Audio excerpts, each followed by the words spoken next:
It is 4:01, and this Kerrville City Council workshop is in session.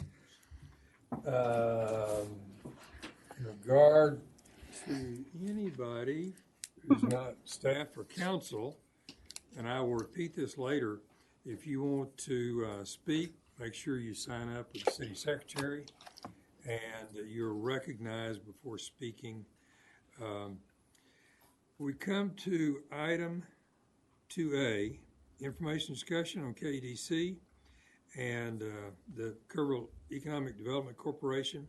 And I want to ask Walt Koenig and Gil Salinas to present this item to us.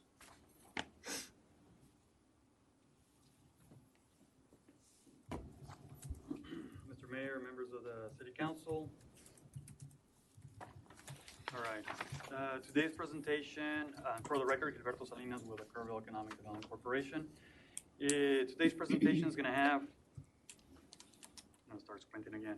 It's going to have 5 components to it. The first one is going to be Kerrville as far as some of the wants and the needs, and that's as a result of my initial immersion tour. Then we'll get into some of the economic development models. I'll be touching on that here as far as how economic development is changing. And then our internal ecosystem, some of our deliverables, the metrics, and then I'll wrap up with our proposed budget. Okay, so with that, I've been here almost 10 months, and I'd like to say that it's taken me about 6 months to kind of put my arms around Kerrville as far as like, okay, here's what this community is made of. Here's, as far as the wants and the needs for the community. One of the things that, and who knows, I might be wrong. It might be 6 months later. I'm like, okay, I need to reconfigure this. But at least at 6 months, that's when I said, okay, I get it now. I understand it. As far as wants and needs, this is a community that wants and actually needs as well selective economic growth. Very, very focused and targeted economic growth. It's a community that wants quality jobs over quantity.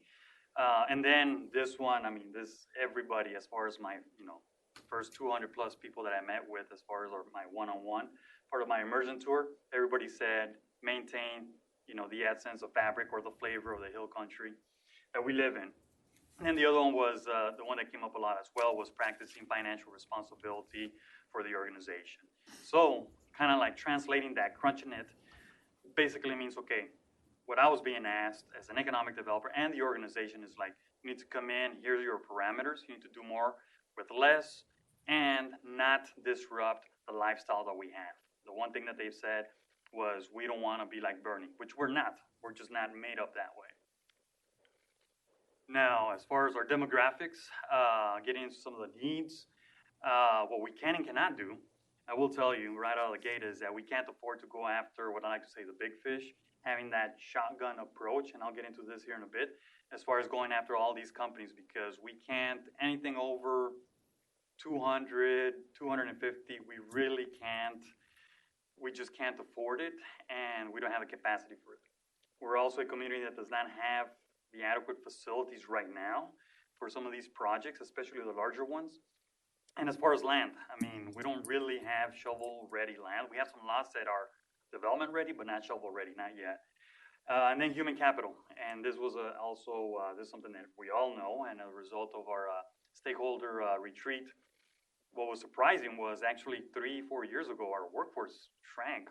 So that was kind of like, okay, so this is what like site selectors, corporate executives are looking at. We've rebounded since, but now there's a strategy in place to start increasing our human capital.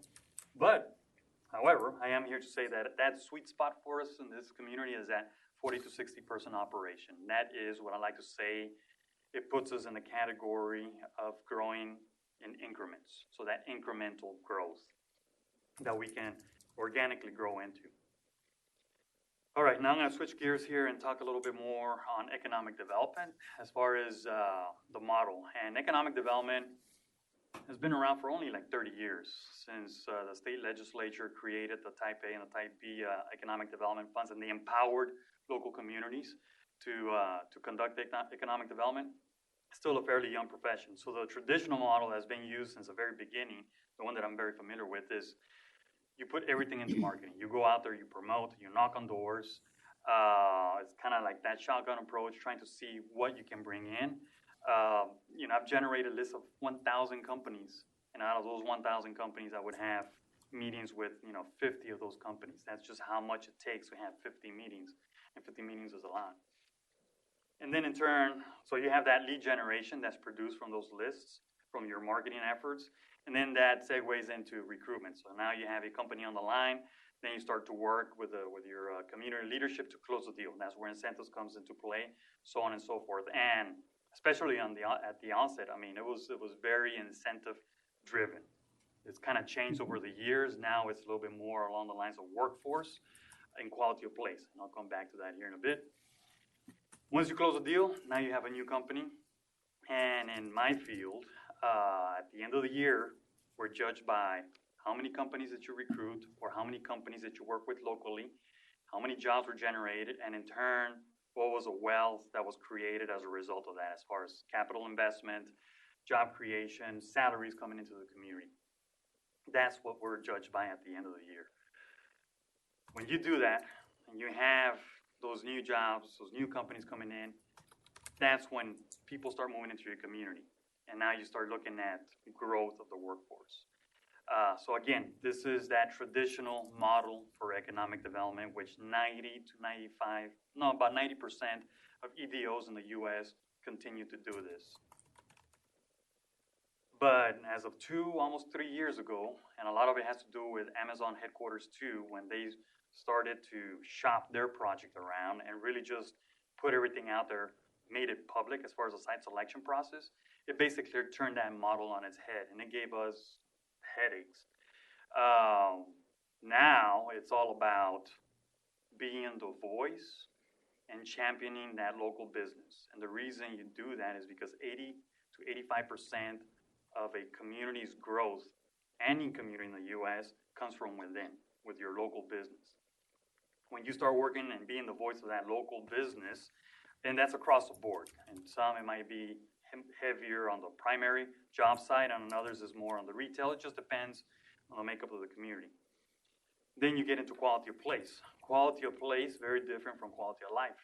Quality of life is, you have different quality of life amenities. Quality of place is when you start tying all those together. We've actually done it very well, which is that the hike and bike trail, the river trail, is actually our quality of place that ties in all these different amenities. And that's exactly what Amazon was looking for. We didn't know that 2 to 3 years ago, but when they announced where they were going, they were looking for a way to transport their workforce without having to get in a car, bicycles, walking, running, whatever it may be. And that was very interesting to learn that. Once you have that quality of place, then that in turn attracts talent. Different from labor force and workforce, it attracts talent. There I use the word millennials. It starts attracting the millennials. That's what they're looking for. Once you have that, then those forward-thinking companies start coming into those communities. Austin is a perfect example. San Antonio's on the verge of that as far as companies coming after and going into a community that has that particular talent that they're looking for. So as you can see now, that model is kind of reverse engineered.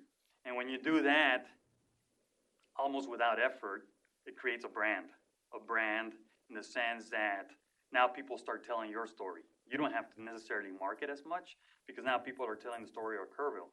You have a high-tech company or a forward-thinking company, it could be Amazon's obviously at the top, telling other companies because they all talk to each other. You need to see what Kerrville is doing. They have a good thing happening. So that's an example of how that brand gets created as a result of that quality of place, so on and so forth.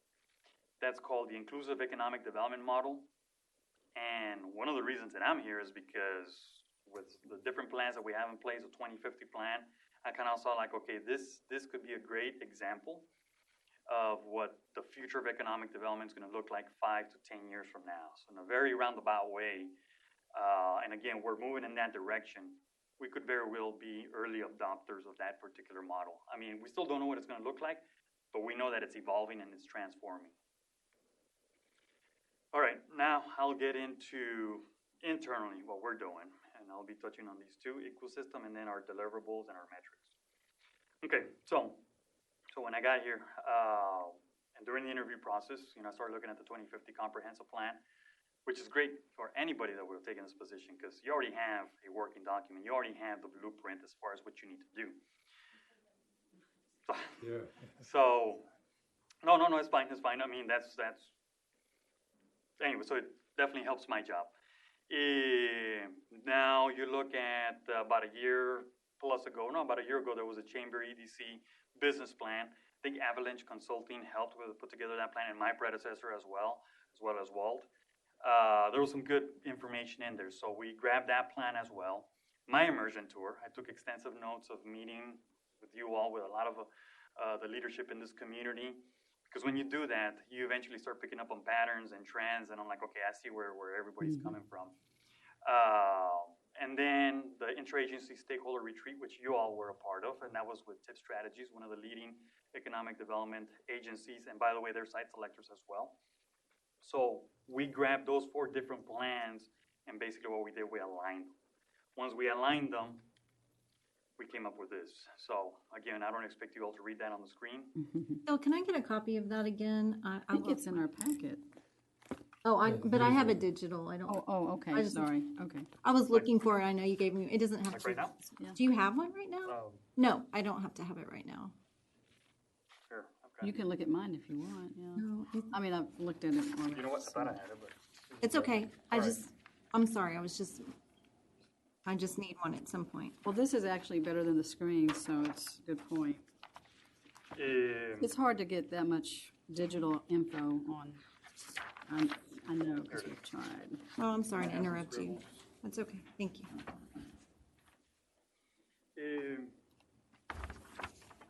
all right, so Do you need this to make your presentation? Because I can get it. no, big thing. Yeah. So what that plan, that's basically a 2-year plan. And what it is, it's got 7, and this is just the way I kind of think, very categorical. It's got 7 lines of engagement. Now kind of aligning all those different plans. And all the information that's on here has basically been drawn from those plans. That's information that came from the community, in addition to me coming in and adding to it. So I'm not going to go through each one of them, but I'm going to give you one as an example. There's a business retention and expansion line of engagement or strategy. So the action items is basically the wants and some of the needs of the community. You know, the 2050 plan and some of the other plans saying, okay, we need to expand our industrial footprint. We need shovel-ready sites. We need to focus in on our target sectors.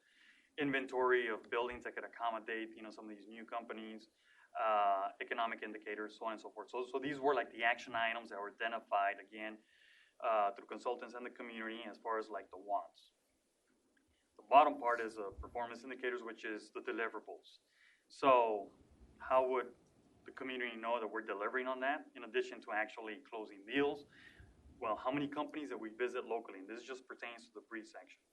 How many jobs were expanded here in the city or in the region as a result of our visits, and being able to foster or create programs for them to accommodate their growth. For instance, today we had our Texas Workforce Commission of Workforce Solutions, Alamo, out of San Antonio. They came in and they had a workshop for some of our top employers as well as the school district, and they provided information as far as different programs that have available for their workforce pipeline.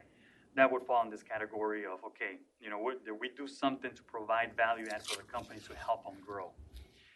Did we help, you know, expanding payroll and then industrial absorption rates, which are kind of low right now, but again, just monitoring that. So these are some of the deliverables. So that's kind of like people saying, okay, we want this, and we're going to gauge your performance, you know, based on these indicators. What's in the box is the how, and that's the real trick. Well, how is it going to get done? And that's where we come in. We come in and come up with a strategy. And that strategy entails, obviously, building those local relationships, having those sessions that we had today, which from that, we found a nice little nugget. It's actually a local nugget that we can now start working to develop. So that's how it kind of works in a very roundabout way. Working with our utility company, school districts, looking at real estate, so on and so forth. And then, because we are a small team for a community this size, we're going to need some help. So each line of engagement is going to have a committee. volunteer-based committee. So in this one, it would be an industry roundtable group. So having our top 10, maybe our top 20 employers, having their executives and or their plant managers meeting on a quarterly basis so we can start having meaningful discussions about what it is that we need to do as a community, as a region, to help them grow. And a lot can come out of that in some of the industry roundtables that I've done in the past. You'd be surprised, but sometimes they don't talk to each other. Just having them in the room and start sharing information, you start getting that interconnectivity. Okay, now we'll talk about some of the metrics, and this was presented at the EIC. As far as business retention, so, and just kind of like communities our size, we would be in the range of doing our job, and maybe a little bit more, if we meet anywhere 30 to 34 companies on an annual basis locally. And not just a phone call or a quick 10, 15-minute visit. It's more like at least 1 hour sit down or having a lunch with them, being able to take a survey where that information would be basically confidential, because from those surveys is how we kind of gauge where our local economy is at. Do that throughout the entire year. On the marketing side, 52 on the social media engagement, basically being able to at least send one social media message per week, and then having at least one article, whether it's earned media or having a business column in the local paper, printed a month. That way we can start getting the word out as far as what our organization is doing. On the social media, we could probably do more. I'm not a social media expert, but whoever we bring on board will be helping develop that. That's where internships come into play as well.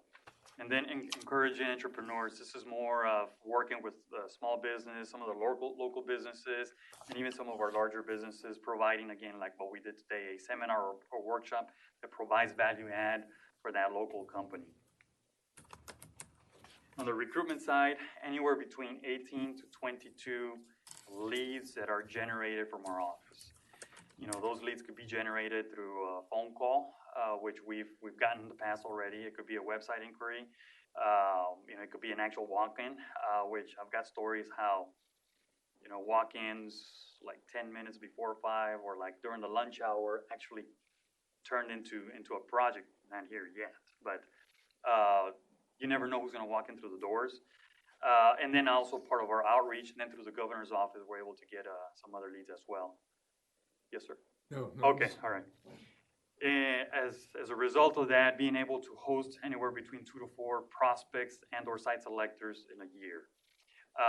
And these are numbers, for instance, when I was working at a larger metro, our numbers were like 8 to 10 prospects in a year.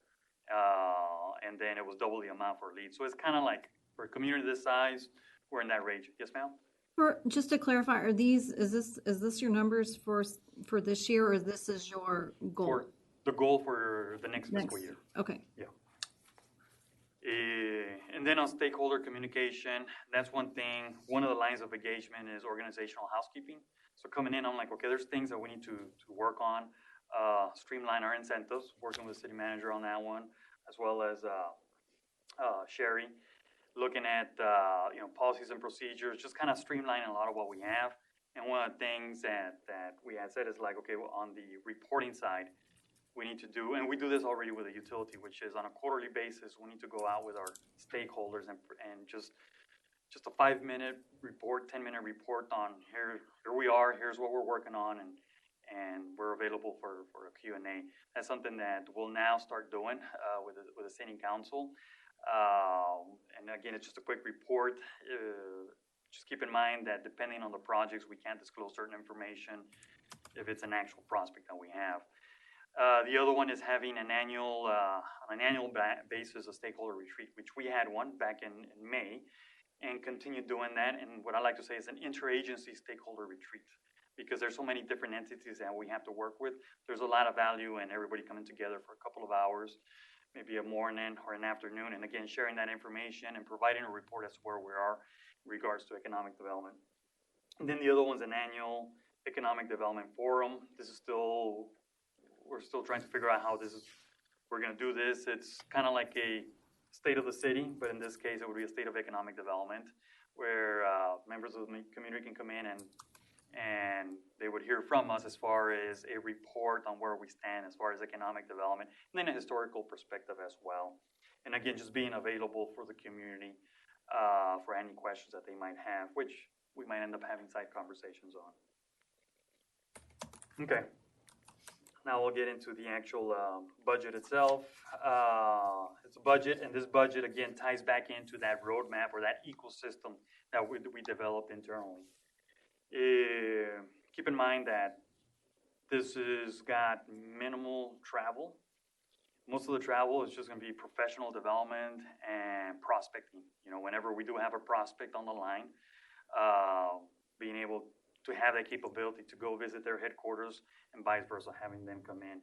A lot of it's concentrating and creating a position specifically for our local business, which is the Business Retention Expansion Division of our organization. And then focused, very, very focused lead generation, going after companies that have specific ties to the area. That's really all we can do right now. Again, that goes back into that incremental growth. And then grassroots marketing.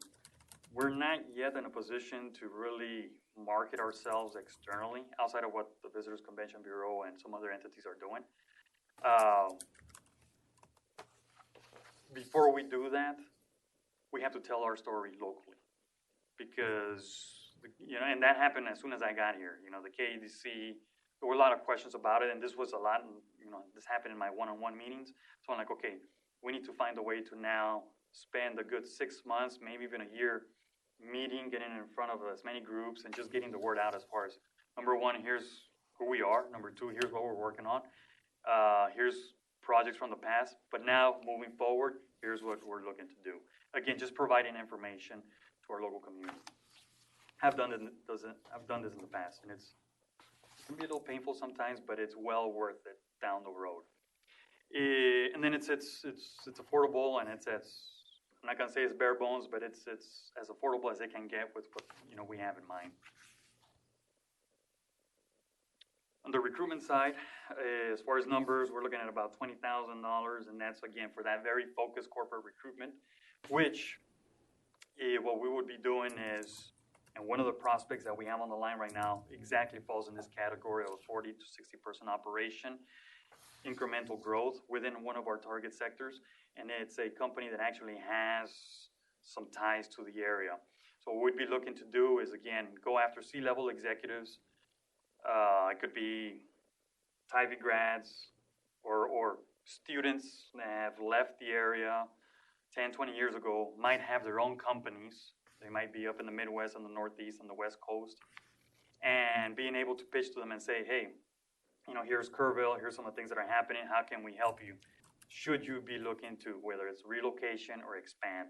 That's kind of like what we can do within our parameters, going after that. Again, very focused lead generation, recruitment.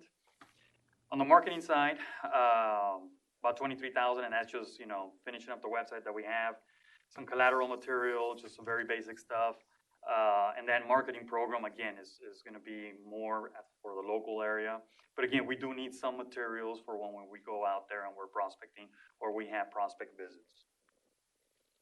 On the training, it's about $5,000, and that's for staff development. I'm a huge proponent of having, in addition to myself, having the team go through conferences and training. And I remember at one of the, during the interview, I was asked, and I said, you know, I can be the best if I surround myself by the best. That's how I operate. And that falls in line with whoever we bring on board. They need to have that ongoing training in addition to myself.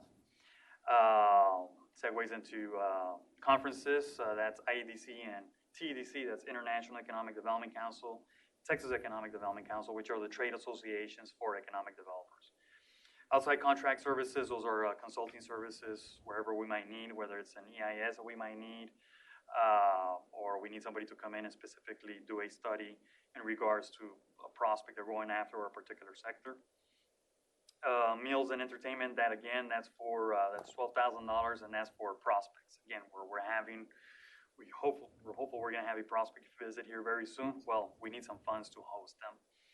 And then on the travel side, that's $17,000, And what that covers is, again, some of the conferences, meetings, events, legislative activity. I think somebody had asked about, myself being in Austin, Walt, and I think Teresa. Well, that's us knocking on doors, basically, one, pitching our projects, pitching our community, but also looking to see where we can tap into funds that falls in line of importing money into the community. Prospect activity. And then the Site Selectors Guild is a event that I would suggest that we attend. One of the members from our team, simply because that's by invite only. And Mr. Andy Shapiro, who was here, said, you all have an invite as far as getting into it. And he's the chair of the Site Selectors Guild. And that's all the site selectors come together. And only, a certain amount of economic developers actually get admitted into the actual event. So that gives us great exposure as far as coming in and being able to get in front of all these people who have control over a lot of the new projects. And that concludes my presentation and my report. Thank you. Yes, thank you very much. Gil, one of the things that really concerns me, and we've talked about it, one of my reasons for getting involved years ago in economic development here is the number of low-income people in Kerrville. Like the median income is about $44,000. 52% of the persons of households in Kerrville under 65, 52% make $50,000 or less. Now I realize that can't be turned around quickly. But do you see that as a part of what you're doing? Yes, absolutely. I'm very passionate about, and the reason I'm in this profession is being able to help, not give, but provide an opportunity to people that in turn, could have a job to sustain a family. Sustainability is a key word. Where I came from, the gap is a lot larger, but the workforce is much more, available there. So we would go after everything, and we saw where the needle started to move. But it's a process. I mean, over my 13-year career, I've seen it kind of grow. It's no different in the state of Texas. Outside of the Texas Triangle, those gaps do exist. Again, we're no different than some of these other communities. So that's part of what drives me as an economic developer, in addition to myself being just entrepreneurial in nature, but knowing that what I'm doing, don't get me wrong, I'm getting paid, right? But knowing that what I'm doing is actually helping and providing an opportunity for a person to sustain a family, which in turn now contributes to the local economy. If they want to send kids to college, now they have a great opportunity to do that, so on and so forth. And the reason I say this is because I'm a product of that. So at heart, that's exactly what economic development should be, and that's the way I practice it. I'm going to ask one more question, then move it on to council. I've talked with you enough to know that we seem to be on the verge of getting some good prospects. Now, how many are we going to get? Don't know. But I know you were in another state last week visiting with a company that wants to expand here, and they've got a couple of their team that are going to be down here shortly. I got a call from a mayor in that state. And so, it looks like there is real interest. So can you, I know we can't say specifics, but can we say we're on the verge? We're on the cusp. Knock on wood, right? But it's been my experience until you see actual dirt turning, then you can kind of like, okay, Right. we got it, right? But other than that, it looks very well. But I've been through this process before. That lead came from our office. It was through us, just kind of like, again, kind of similar to what happened today, just kind of mining the area, found a little nugget, and we just started working it. The way that we operate is, once they gave us the green light, as far as like, if you have some time to come up to our headquarters, which is part of your due diligence, is like coming up 2 days later, we're there. And again, it's just get us in front of the corporate executives, in front of the company, start pitching Kerrville, and really just, start the process of building a relationship. Because at the end of the day, this is a relationship building business.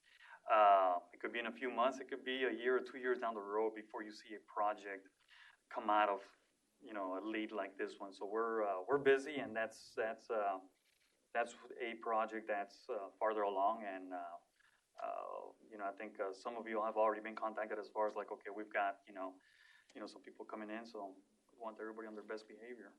All right, good. That's the way I look at it. It's like, You'll always get that yeah, here. you're coming to my house. It's like, I let's didn't clean get up. contacted. They must know I'm always on my. What? I said I didn't get contacted, so they must know I'm always on my best. I don't know who's been contacted. Are you a wild Anyway. card, Kim? Okay, any questions or comments? I have a few. Do you want to Yes. start here, or okay? So on your report where you talk about I don't know what page it is, but it was about the stakeholder communication.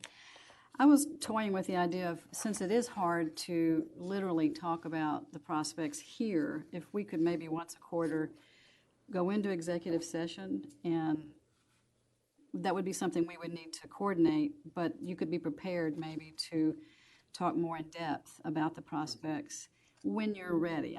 We don't want to jinx anything. Okay. But I think that would help our confidence level that, yeah, we're getting there. Having been in commercial real estate, I know it takes years sometimes to make a large office lease or a transition for a company to come make that decision. Or even a year is a long time sometimes. But so that was my question, is if we could maybe coordinate something like that. Sure, absolutely.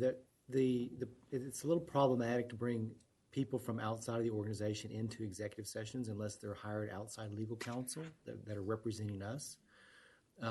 But what we would be doing as staff is periodically, probably every other month, having a time to discuss multiple projects like we just did on economic development, Okay. and include information from Gil and Walt. And so kind of like we did at the tail end of the last one where we were giving you all updates that Gil provided. So That would work too. and then, the mayor and I are part of the KEDC board. We do what we call our huddle every month with the KEDC staff to talk about the status of projects. So we would be prepared to answer any questions, and if we didn't have the answer, we could certainly get you the answer. And I think once a quarter would be plenty. I mean, it just doesn't move that any faster than that anyway. So, and then the other question I had was, at this Site Selectors Guild, do you get to set up like a booth, or do you have a way to showcase whatever it is Kerrville has to offer? We could. It's costly, but being, I've been to it once, and it was a while back. I would recommend just for the first year, just walk in the show, walk in the floor. And what I do is we usually set up meetings in advance. So usually it's like, every hour, every couple of hours, I've got meetings set up throughout. Oh, well, throughout that's the day. good too. So, and then the only question I had was on the travel. Let's see. I guess you just kind of combined everything on this $42,000 because you've got it broken down into increments on your sheets. And so I assume that it just all got added together in the Correct, yeah, we $42,000. just kind of Okay. lumped it all together. All right, I haven't done the math, but it sounds like it's fine. And I just want to say it's been a process for me to get on board with the increases and understand the need for this extra funding. And I'm definitely excited about what you're doing. I think this support will help you. The seeds you've been planting for the last 10 months, now we'll get to put the water on it and the fertilizer, and that's probably going to be just what it takes for you to be able to have a nice press release and be able to celebrate something. So, and looking at our current businesses is always, I think we've got a lot of opportunity in Kerrville for expansion and retention. So thank you for all you're doing and for this lovely report. It was informative and pretty. Well, I think I need to apologize to both you and Walt. I think my expectations were a little high when you came on board, and I too have had to kind of realize that it takes longer than the outside world realizes that it takes, and So I'm pleased to see what you have in here. I'm pleased to see the results of your time and putting all that together. And so I'm just looking forward to a very productive year. And like I said, I think I need to apologize. So I do that. Okay. I enjoyed visiting with you as well when we talked, and it really answered a lot of my questions. Like Judy said, you see the numbers change. Given that it's a small budget, but you're seeing a big change in the budget. I'm not sure. I had a couple of questions, and I'm not sure if I should take those questions when we get to the agreement, or if I should just roll them into right now. It's really within the. Why don't you go ahead? Okay. One of them is just kind of a suggestion or something that I've kind of struggled with a little bit, and I think I've spoken a little bit about it, but on 3B in the attachment, it was one of the things that I'm just would like to hopefully see be a little bit different going forward is the business plan in the annual update, because what we're doing now is we're approving a budget that doesn't exactly line up with where the business plan is. There's kind of a change in organizational structure and, the adding of the employee and, and I'm looking at something that's said to be updated annually, and the date on there was July 18, 2018. I just want it all to kind of match up and make sense by the time we get to the budgeting process. And you and I have talked about that and what it's going to look like. I understand the budget, but just for transparency for, the public, and so that on paper it's very clear what's happening within those numbers and what that looks like. I think that would be something that I'd like to see in the future. But that's really on that next attachment when we talk about the budget. And then let me see. All right. That's my one suggestion, but the rest I was taking notes on at the time, and I'm really pleased, and I've been very impressed by you. I have a lot of confidence in you. And I asked you this when we met, but just for the record, because I had a citizen ask me when they were looking at this business plan the first time I think it was presented publicly about business retention and expansion. And I asked you that, and you answered it beautifully. But the question that I gave to you at that time was, the citizen came to me and said, business retention and expansion, isn't that supposed to be a chamber function? Okay. So why is that a commingling since we have a relationship with the chamber now? And how is that different for economic development? And that kind of ties in with what the mayor was asking and with a lot of the comments that have been surfacing. As far as economic development,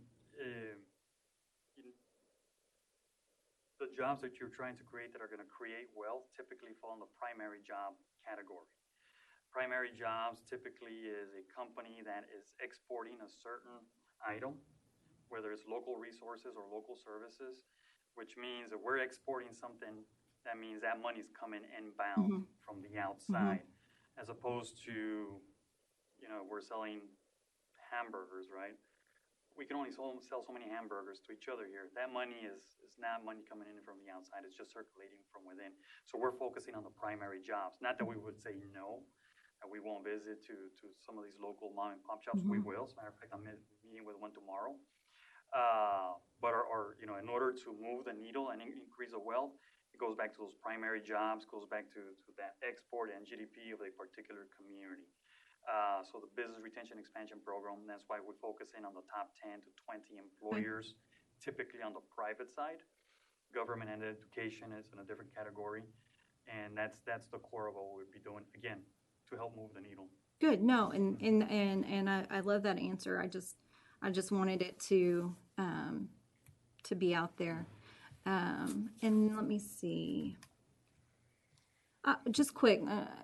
I can't remember from our meeting, but when you mentioned our workforce shrinking from 3 to 4 years ago by over 200, was there a quick answer or thought process on what is causing that and what can be done to improve that? That was a few years ago, and it was by 2 percentage points. And That was after we started coming out of the economic downturn. What was it? I'm not too sure what it was. So but, we there went was- down when the economy went up? When the economy started to come back up, that's when we started. For some reason, we That's interesting. decreased. And I know I've spoken to the superintendent, and the superintendent agreed with some of the numbers with his enrollment as well. Yeah, and our population numbers went down. But there's, Down below I 2%. can't recall correctly, but I remember as far as the actual availability of people that could work 24 minutes. shrunk by 2 percentage points, which some people might say is not a lot. I think it's a lot, Oh, I think Yeah. it is too. but we've rebounded since. Okay, we take no action on this item, but we go to 3A. That is, Ms. McLennan, if you'll read that into the record.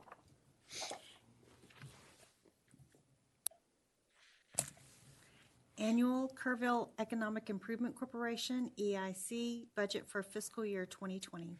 Okay. are they doing the ESC? And Mr. Hoppy, yeah, if you can be seated for now. Okay. We're ready to answer questions. Thank you, Gil. Thank you. Good afternoon, Mayor and Council. We've got 4 action items for you, all related in some way to economic development. The first being the budget for EIC, which, as you recall, was passed by the EIC at one of their subsequent meetings and then comes to you for final approval. 3B is the actual funding agreement between the City of Kerrville and the Kerr Economic Development Corporation. 3C is the Economic Development Grant Agreement between the EIC and KEDC, which they have previously approved and now comes before you. And then 3D is the Administrative Services Contract between the City of Kerrville and the EIC. KEDC doesn't have any involvement in that one. And that, again, is for the administrative services. So I'd be happy to go through each one of those. You will need to take separate action on all 4 of those items. I'd be happy to answer questions on each one separately or take it how you'd like to. All right. Okay. Council, what's your wisdom? Do you want to deal with these individually or together? Individually? Since we have to vote on them individually, I guess. Well, I think we Do could them vote them all We can together, vote but them all together. We can't, you said we can vote them all together? I'm Except- not sure that you want to vote on them all together, but I'd be happy to, they're We can talk interconnected, about all of them particularly on the together. pieces. So let me go ahead and start with the EIC budget, and I can just briefly present that, and then we can go through each one. Okay, let me ask you this. We need to wrap up at 5. We're okay. If you run over a little bit, it's okay. Okay, all right, okay. Okay. Item 3A is the annual EIC budget review. This was passed by the EIC at one of their previous meetings. Overall, they're looking at budget revenues of $3.7 million, expenditures of $5.4 million, and an ending cash balance for fiscal year 2020 of $2.2. As you'll see, that is not a balanced budget. The reason for that is that they had budget reserves going into this year, and they have certain project agreements that have expenditures in next year that are different from what their revenues are, but again, they have budget reserves that are being carried over from previous years. Essentially, their sales tax, they have similar estimates to what the city estimates are in regards to the 2.5% overall estimate at this time. The KDC budget allocation contribution of $250,000 is budgeted in here, as well as the $185,000 administrative services contract for the City of Kerrville. Overall debt service is $1.1 million, and then there are several project commitments that are listed within that.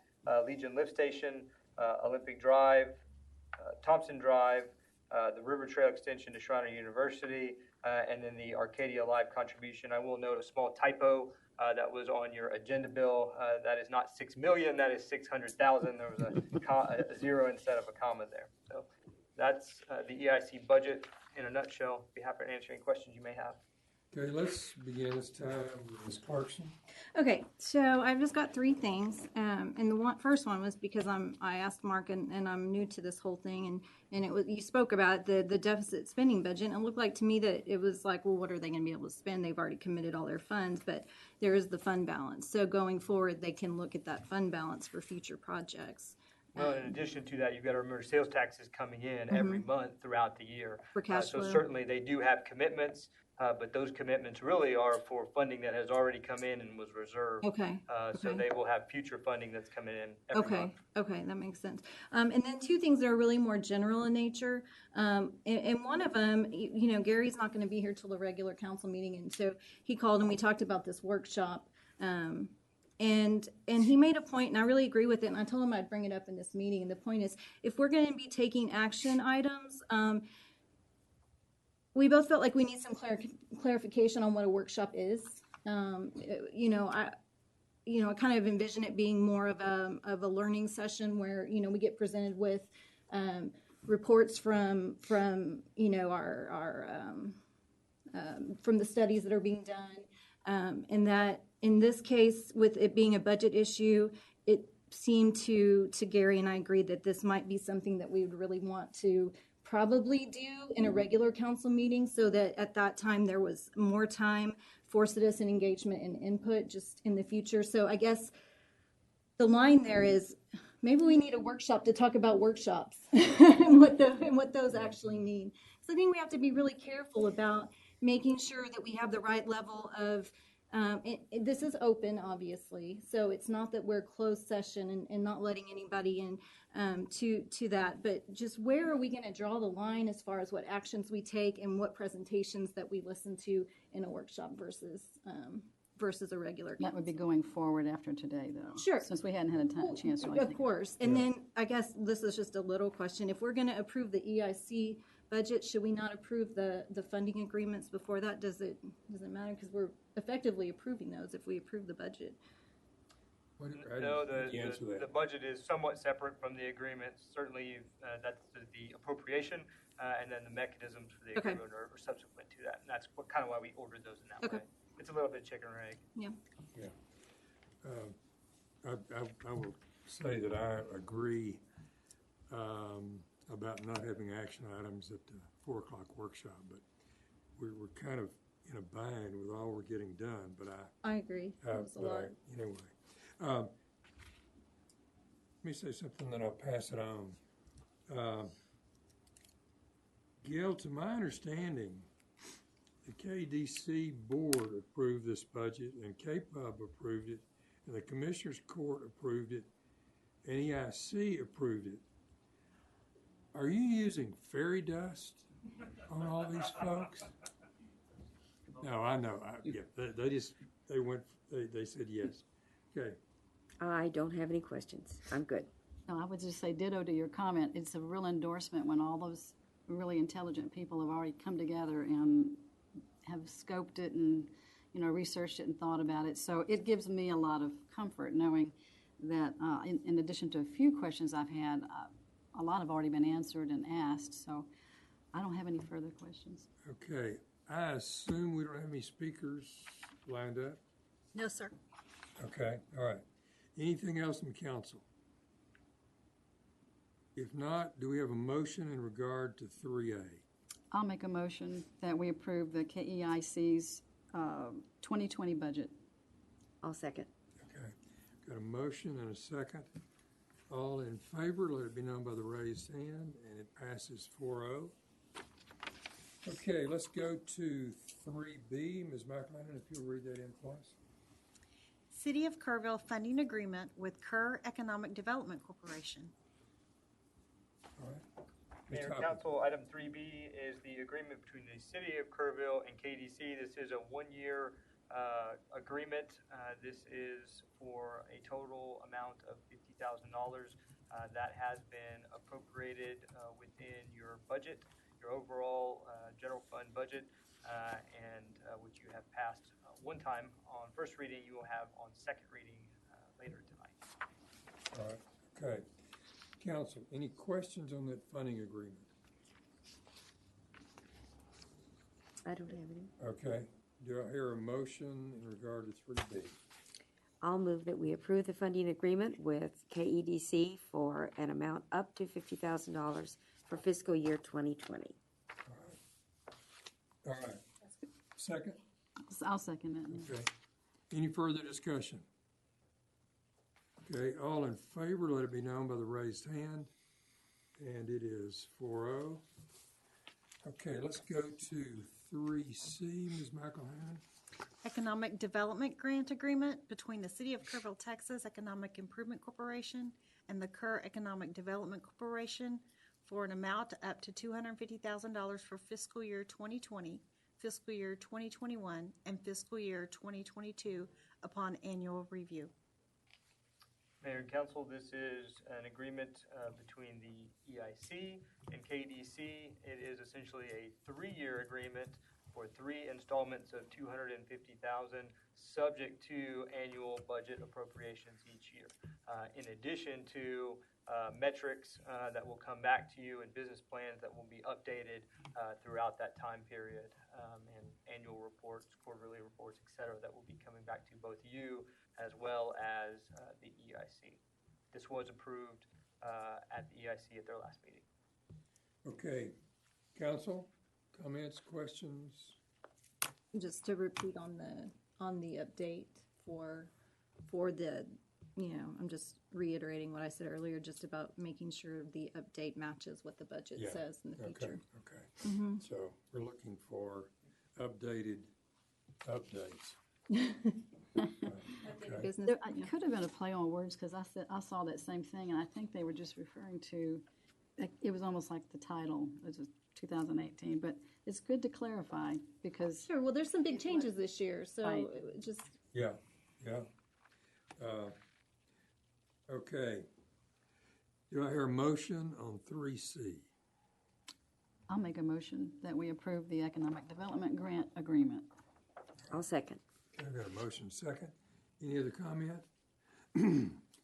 All in favor, upraised hand. Okay. Gil, this is just a comment to you. When you come back with the update next year, I hope you will show us that the position we've been in terms of taxes here, will have switched completely. It's been 30% commercial and 70% residential. just want to flip that. So we want that 70 residential and, or 70 business. Closer. 30%. So anyway, if you'll put that in, to your key put that in the plan. Yeah, if you don't mind. Yeah.